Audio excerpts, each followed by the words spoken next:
Okay, so a free morpheme is a type of morpheme that can stand alone as a meaningful word.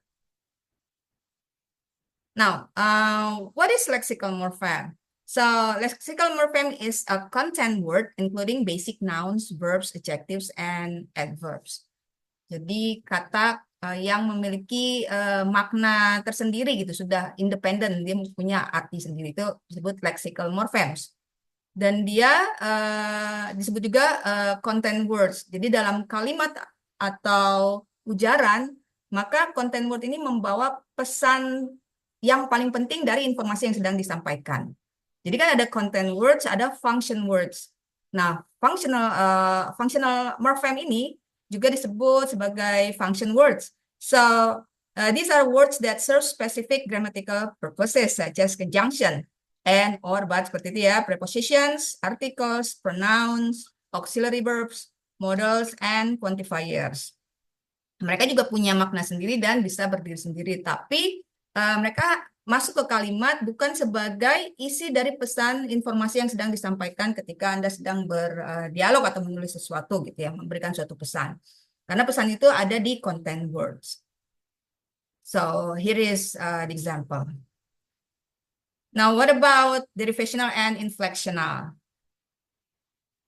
So bound morphemes are parts of words that cannot stand alone and must attach to a root or stem. They are also known as affixes atau imbuhan dalam bahasa Indonesia ya, which include prefixes, suffixes, and infixes. For example, prefix an, awalan an. Prefix itu kan awalan ya, pre gitu di depan.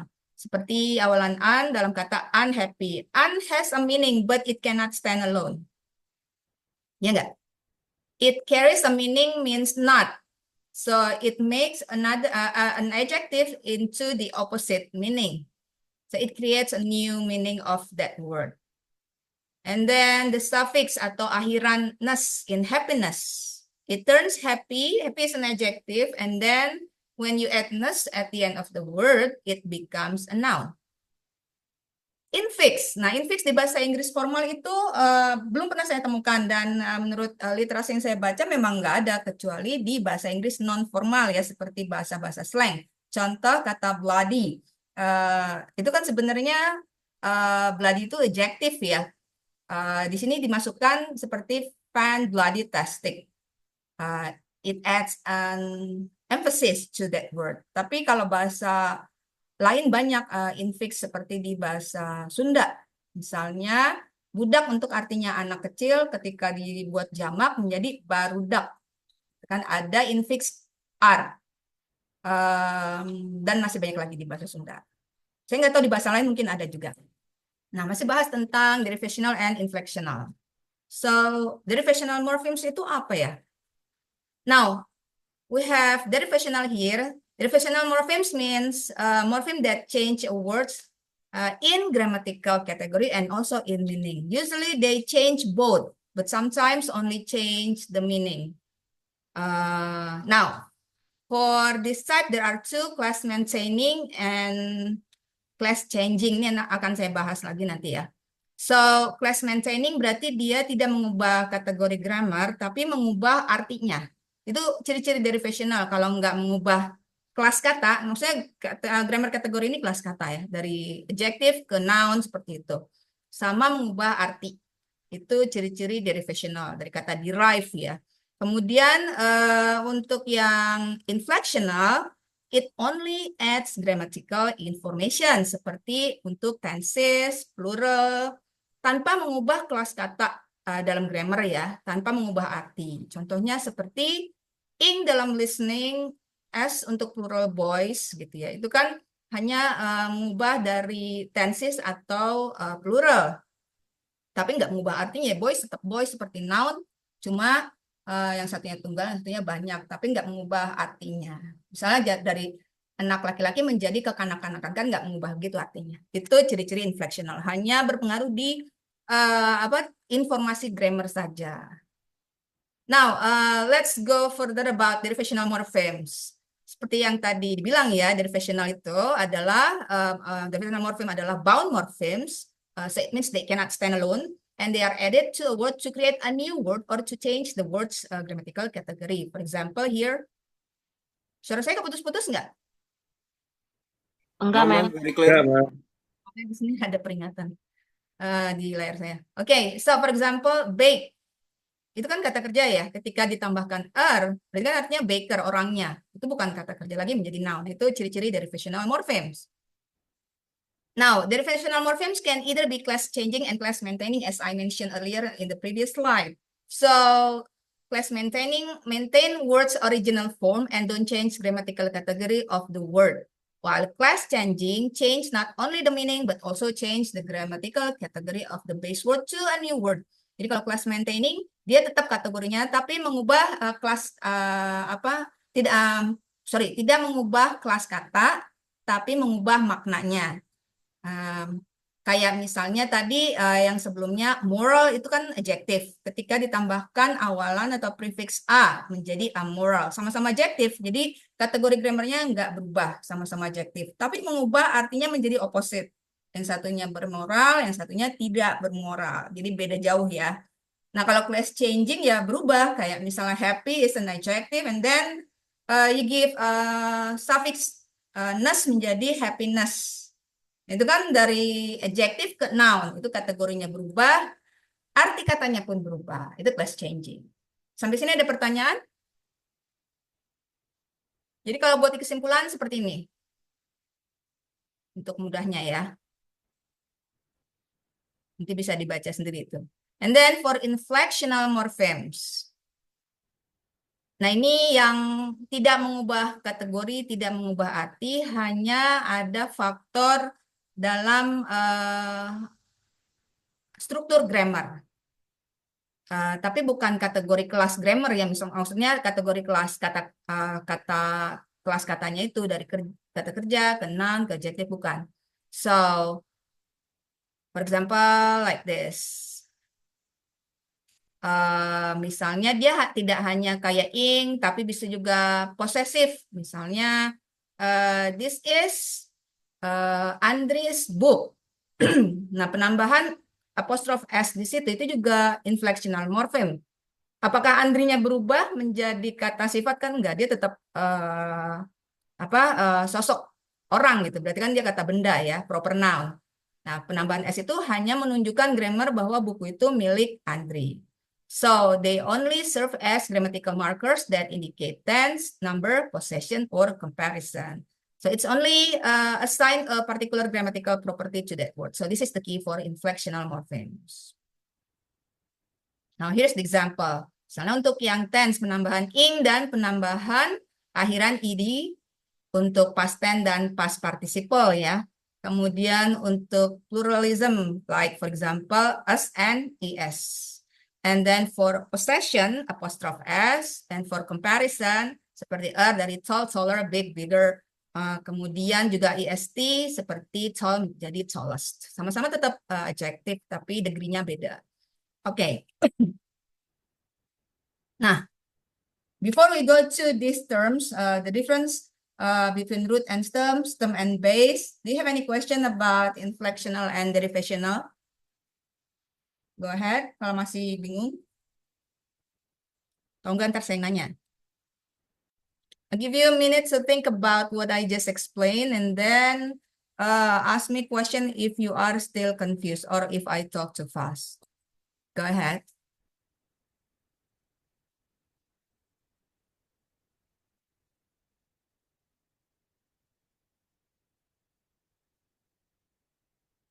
No question?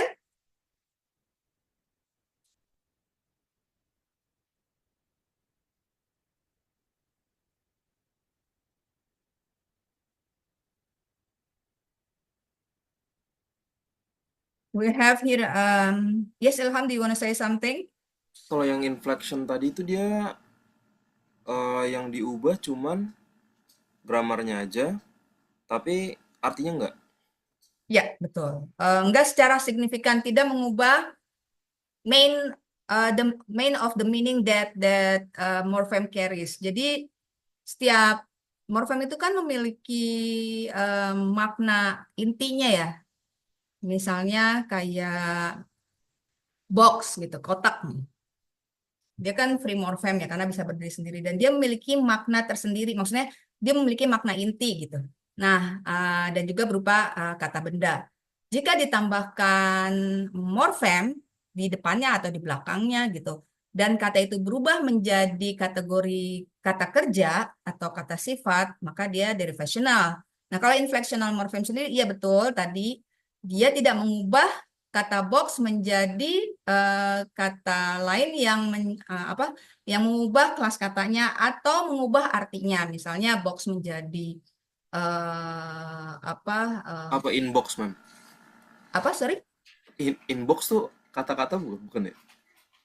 putus-putus suara Ilham di saya. Oh, kalau di saya Coba. sih jelas aja suaranya, Mem. Nah, sekarang baru jelas berarti lebih dikencengin kayaknya ya. Siap, siap, siap. Jadi si inflectional ini masuk sebagai morfem ditambahkan pada suatu morfem lain, dia hanya syarat di grammar, misalnya tenses gitu kan.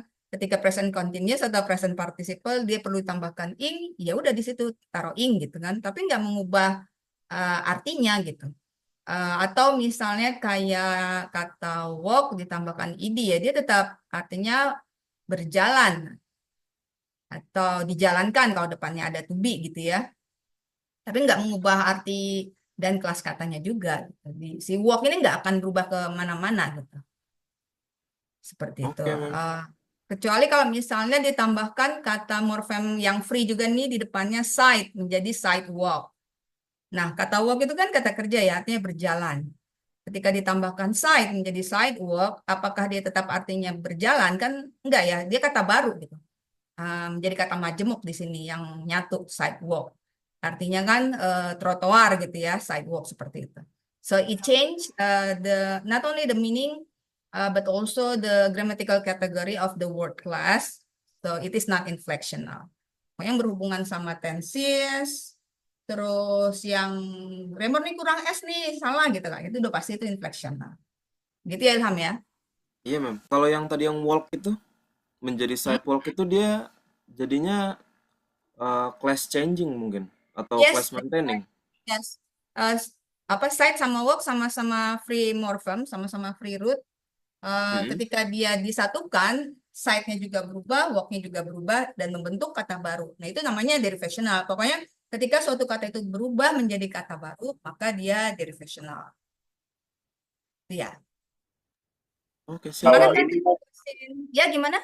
Apa? kalau yang box tadi ditambahin ing, boxing atau boxer gitu. Kalau study ditambah ing, jadi studying gitu kan ya? Box mem. Oh, Ngerubah walk. arti nggak itu? Box, iya. Walk sama ing gitu jadi walking. Ya, Halo? iya, Mem. Iya, mem. Iya, iya. Box. Ya, pertanyaannya adalah, Ngerubah arti nggak itu, Mem?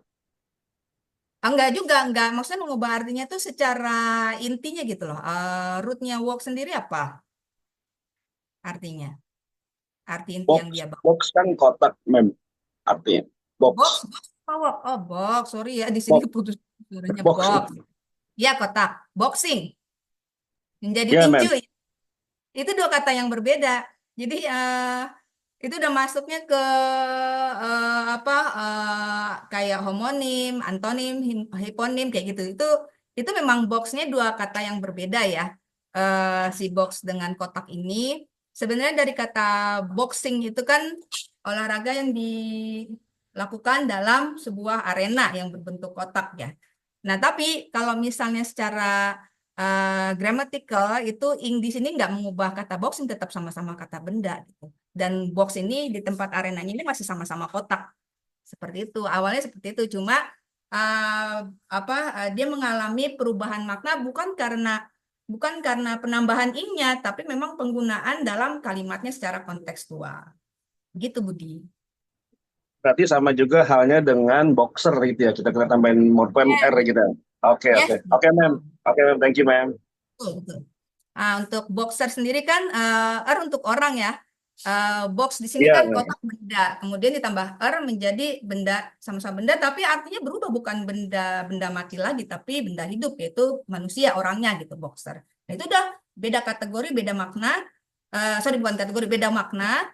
eh, Benda yang dia wakilkan dari boxer dengan sama boxing gitu, itu kan benda yang diwakilinya beda. Berarti udah berubah makna, maka dia udah bukan inflectional lagi. Jadi dia derivational. Yes, Herni. Mem, maaf Herni mau tanya. Yes.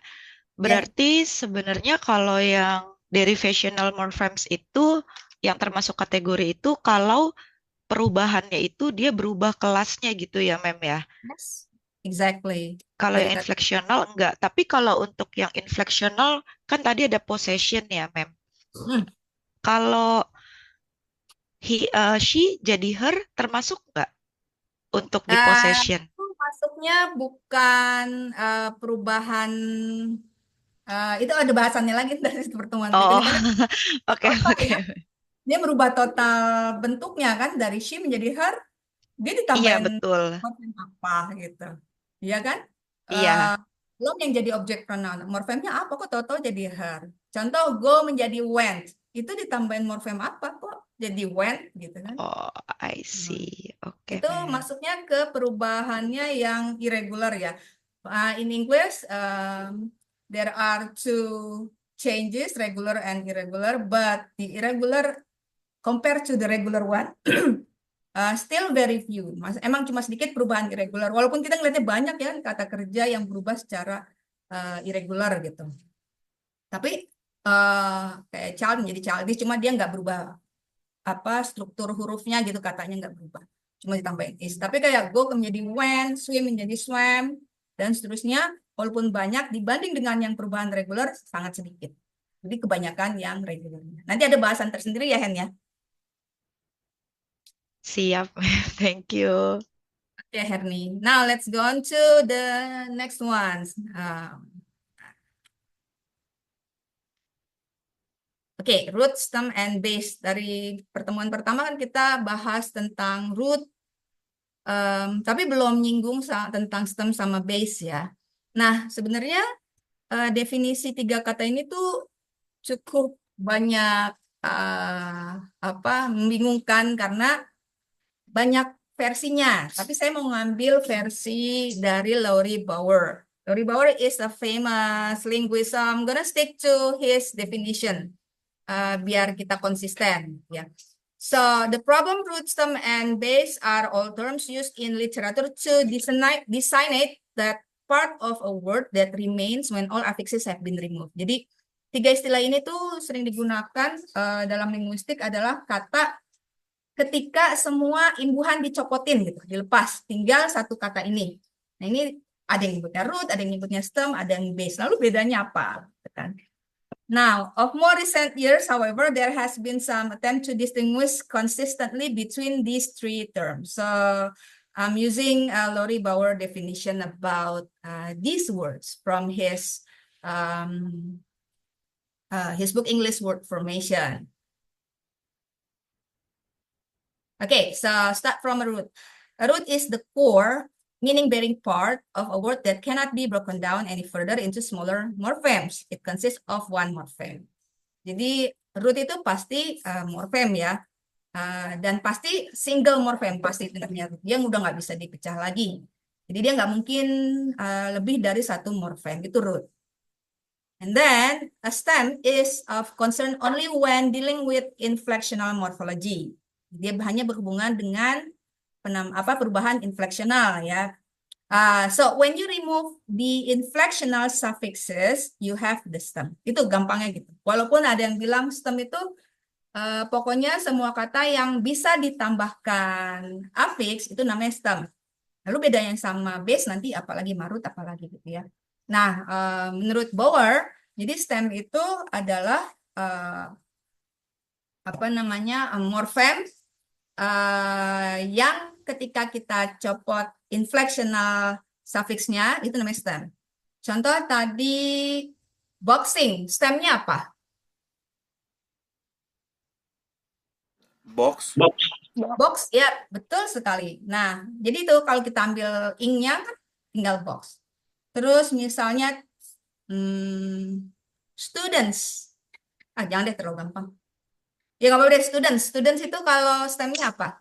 Student. Student. Kita ambil S-nya ya.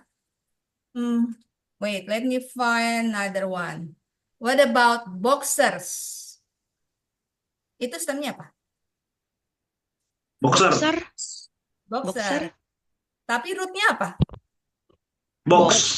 Ya, seperti itu ya.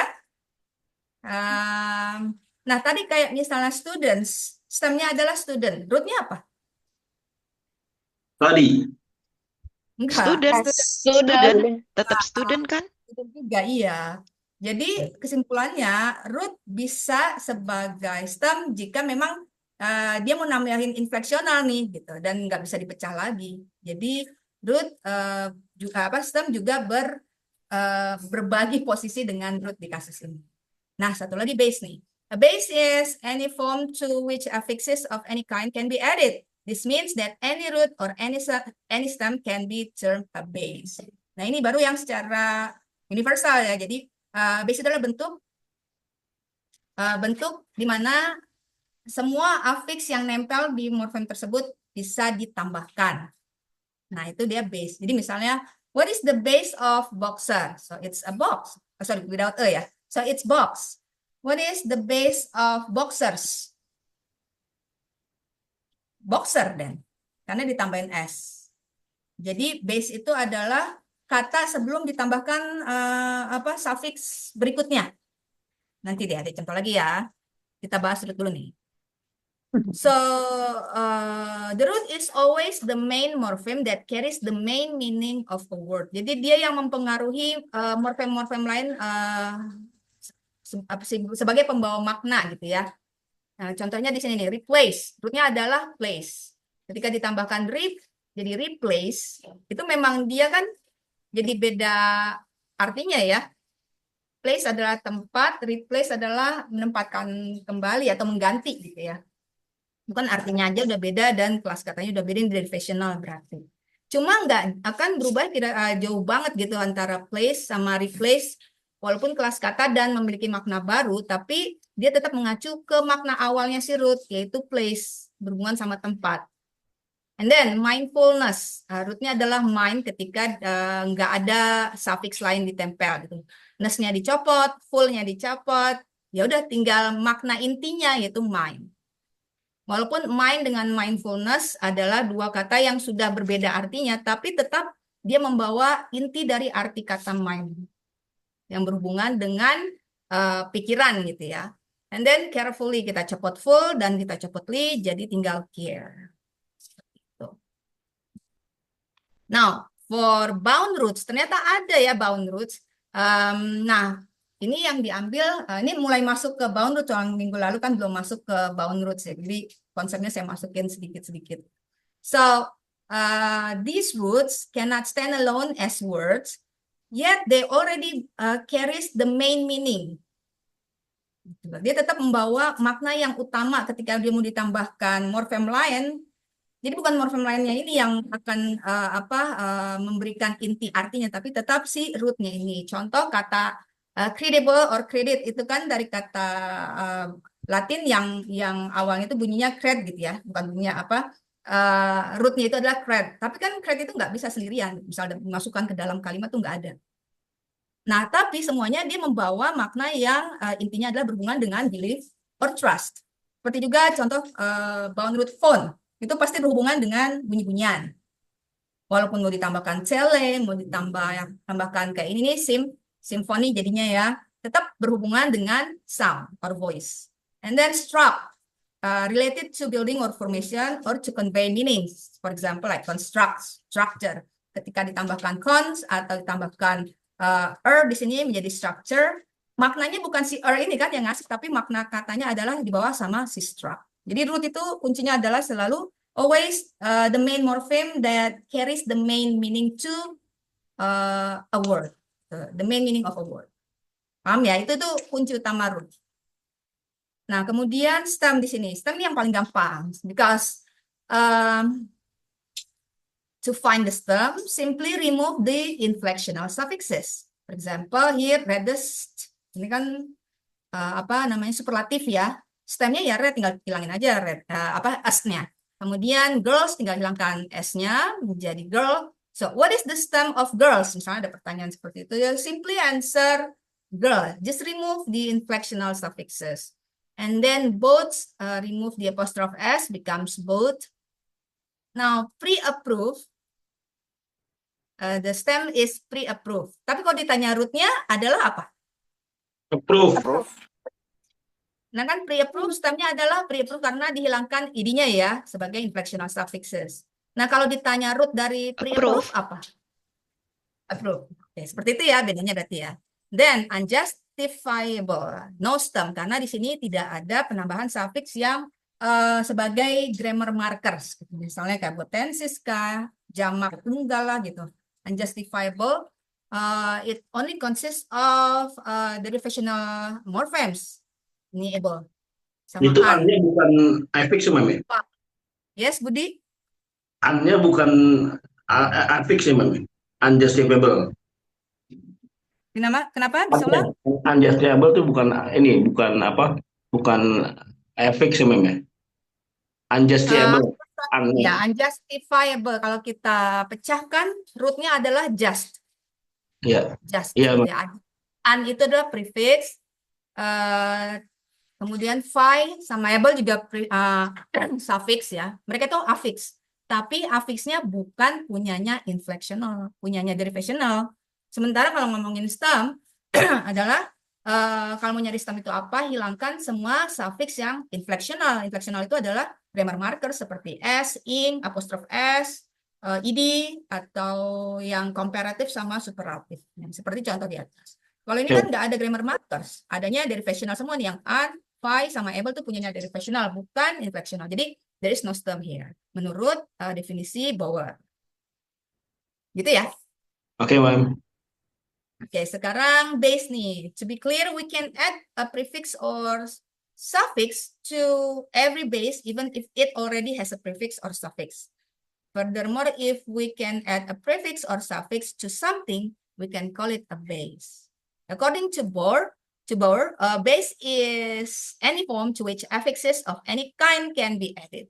This means that any root or any sum can be termed a base. Jadi base itu mungkin kalau di dasarnya gitu. Walaupun kata dasar yang benar dasar adalah sebenarnya root ya. Jadi misalnya nanti ada contohnya ya. Kita lihat nih. Examples. Word unreliable. So rely is the root, right?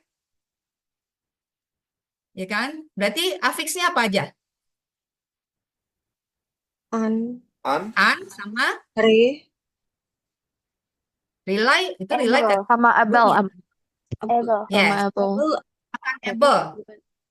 Menjadi reliable. Kan gitu dulu ya. Karena di bahasa Inggris itu ada rely, ada reliable, tapi nggak ada unrely. Coba deh cari di Oxford kata unrely. Saya sih belum pernah nemu. Walaupun seolah-olah kayak bisa aja, kenapa nggak bisa jadi artinya unrely itu nggak dipakai gitu. Adanya unrely itu kan, kalau rely itu kan kayak rely on, mempercayakan sesuatu gitu ya.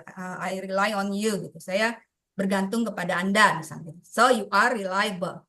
But it is uncommon, not English, when you say I unrely on you gitu. Itu it's although it seems theoretically okay, but it's not English gitu. Jadi nggak ada kata unrely. Tapi unreliable ada. Jadi ketika rely ditambahkan able menjadi reliable, dia menjadi kata baru ya.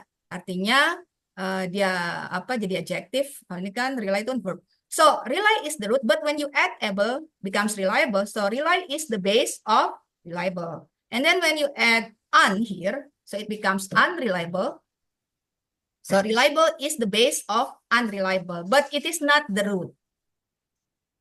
So base is any form which affixes of any kind can be added. Jadi ketika dia menjadi kata baru, nah itu base-nya. Gitu. Jadi apa base dari unreliable? Ya reliable. Apa base-nya dari reliable? Rely, and also it is a root. Jadi tergantung pertanyaannya. Kalau pertanyaannya what is the root of unreliable? Ya cukup jawab rely. Tapi kalau ditanya what is the base of unreliable? ya reliable. Kalau ditanya base dari reliable, baru rely. Oke? Nanti kalau bingung, tonton lagi videonya aja ya, terus boleh nanya di grup. Oke, for example here, interlinearizers. It's a complex word. So we have here inter plus line plus R plus i's plus R and plus S. Kalau kita pecah. Coba cari rootnya mana?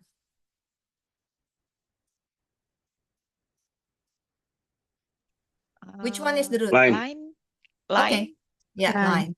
Prefixnya sebagai derivational. Ada lagi nggak yang derivational affix? In. Ada lagi nggak derivational affix? Ini kan derivational affix nih sebagai awalan prefix ya. Kalau affix kan imbuhan, bisa awalan, bisa akhiran. Nah, selain inter, ada lagi nggak yang dia masuk kategori derivational morphemes? Di antara empat R, ini yang R, ma'am.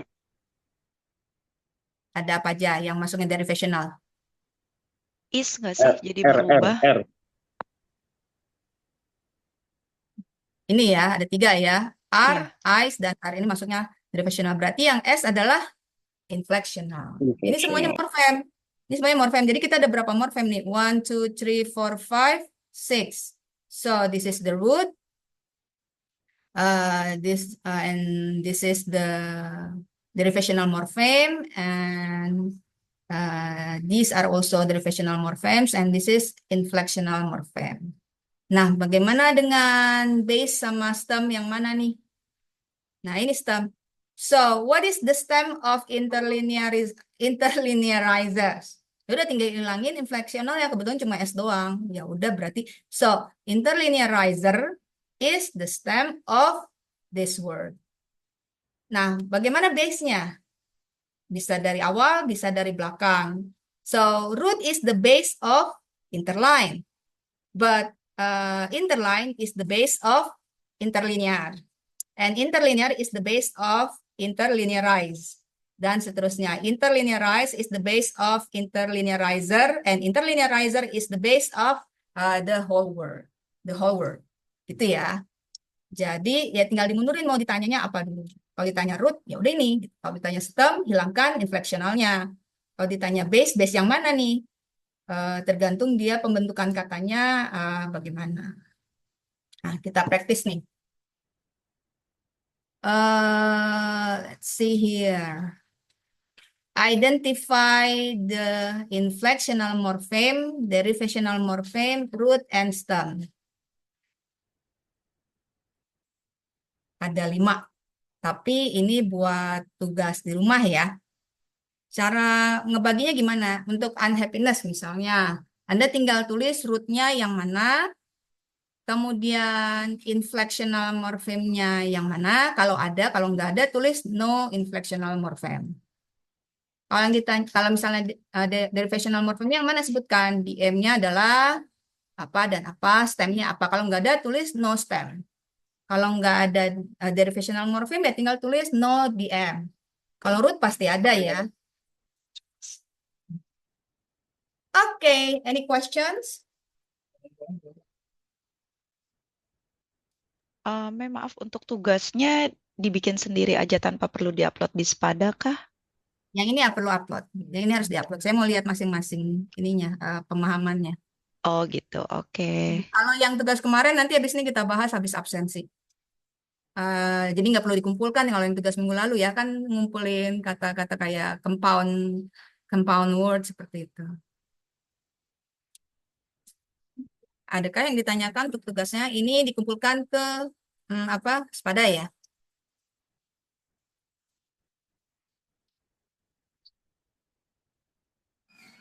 Saya agak bingung yang di unjust tadi itu sih, Man. Yang mana? Mulai dari situ tuh. Tadi ada Yang ini? unjustifiable ya? Yang Oh. unrely tadi, ma'am. Oh iya, Ini. yang sama Pak Budi tadi tuh. Ini yang unreliable atau yang mana? Yang ini? Tadi ada unjust. Sebelumnya, sebelum. Ini yang sebelumnya, kalau yang sesudahnya yang unreliable. Yang mana Ilham? Tadi ada justifiable jadi unjustifiable itu. Bukan jadi apa, Nah, bukan. itu Ini tuh. kan kata pertanyaannya, ini bukan ngomong jadi nggak jadi. Jadi kalau ditanya stemnya apa? Ya lihat di situ ada inflectional suffix nggak? Nah untuk unjustifiable ada inflectional suffix nggak? Ada nggak? Remember, inflectional suffixes only change grammar markers such as tenses, pluralism, possessive marker, comparative, and superlative. Nah, ini ada nggak grammar markernya?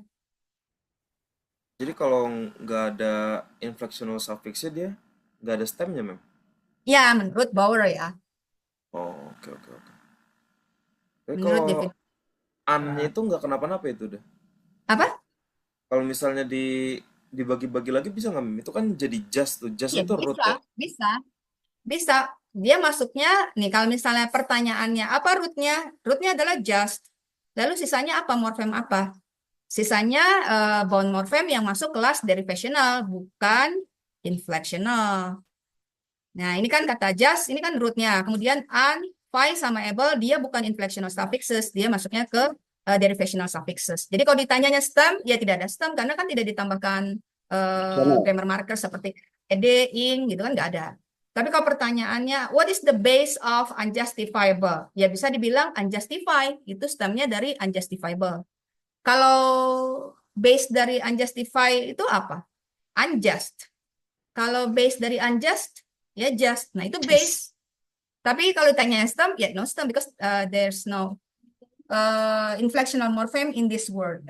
Nggak ada unjustifiables gitu, nggak ada. Unjustifiabling juga sounds unnatural. Oh, jadi langsung ke lihat inflectionalnya aja ya, Mem, ya. Nggak perlu Yes, balik lagi yes, ke right. base-nya. Ya, Oke, oke. kalau yang ditanya stem, tapi kalau yang ditanya root pasti ada. Yang ditanya base juga pasti ada. Base itu bisa jadi stem, bisa jadi root. Oke, Mem. Ntar saya coba praktis-praktis lagi. Thank you. Ya, oke.